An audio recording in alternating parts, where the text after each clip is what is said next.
पुणे महापालिकेत सत्ता आल्यास पुणेकरांना मेट्रो आणि बस मोफत करणार अशी मोठी घोषणा उपमुख्यमंत्री अजित पवार यांनी त्यांच्या जाहीरनामा सादर करताना केली होती। त्यामुळे सर्वच पक्षांच्या नेत्यांच्या भुवया उंचावल्या होत्या।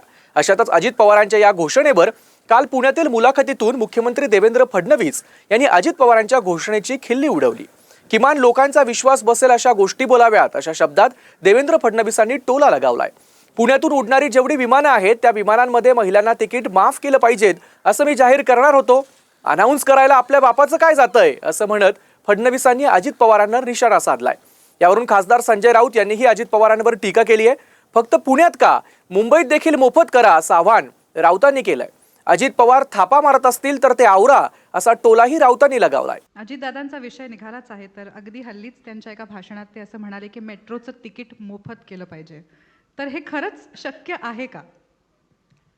ॲक्च्युली आता आज मी अनाऊन्स करणार होतो की पुण्यातनं उडणारी जेवढी विमानं आहेत त्या विमानांमध्ये महिलांना तिकीट माफ केलं पाहिजे।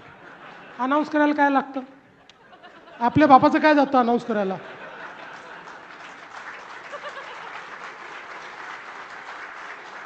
असं आहे, अनेक वेळा बघा आम्ही राजकीय क्षेत्रातले लोक आहोत। अनेक वेळा निवडणुकीच्या जिंकण्याच्या डेस्परेशनमध्ये ज्यावेळी आम्हाला माहिती असतं की निवडून येता येत नाही अशा परिस्थितीत आम्ही काही जाहीरनामे काढतो, त्या जाहीरनाम्यांमध्ये काही म्हणतो। पण तरी माझं म्हणणं आहे किमान पब्लिकचा विश्वास बसेल अशा तरी गोष्टी म्हटल्या पाहिजे ना, म्हणजे आपण करू शकू। आता मेट्रो ही काही एकट्या राज्याची नाही आहे, मेट्रो केंद्राची देखील आहे। मेट्रोमध्ये जी मेट्रोची बॉडी असते त्याचे अध्यक्ष हे केंद्रीय सचिव असतात आणि MD हे महाराष्ट्रातले असतात।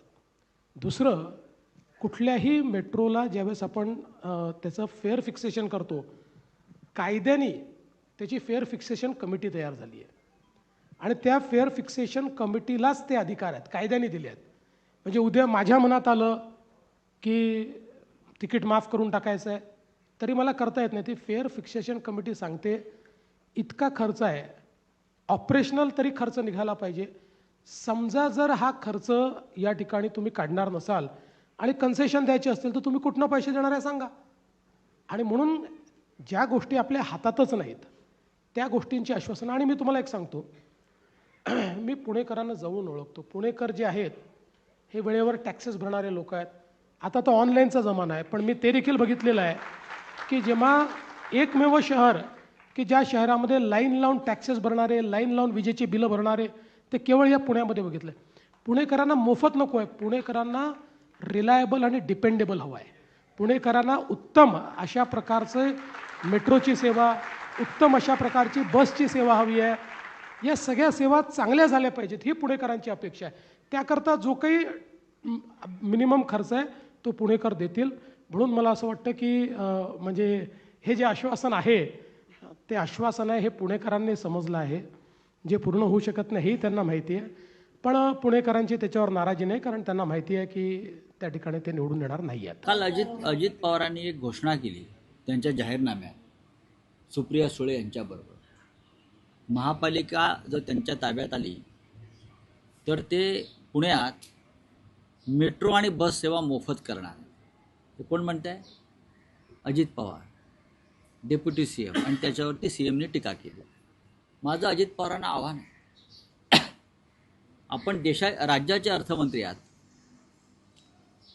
फक्त पुण्यातच मोफत कशाला बस सेवा आणि मेट्रो? मुंबईतही करा, ठाण्यात करा आणि त्या महापालिकांना तेवढा निधी द्या त्या संदर्भात।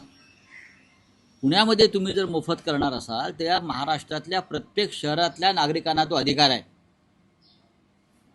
बस सेवा मोफत घेण्याचा किंवा मेट्रो मोफत करण्याचा। फक्त पुण्यावर नको, माझं मुख्यमंत्र्यांना आव्हान आहे, अजित पवार थापा मारत असतील तर त्या थापेबाजीला आळा घाला। अजित पवार खोटे बोलत असतील, अजित पवार भारतीय जनता पक्षावर टीका करतायत तरी ते मंत्रिमंडळात आहेत। हा काय ठरवून चाललेली कुस्ती आहे का? कळेल आम्हाला नंतर।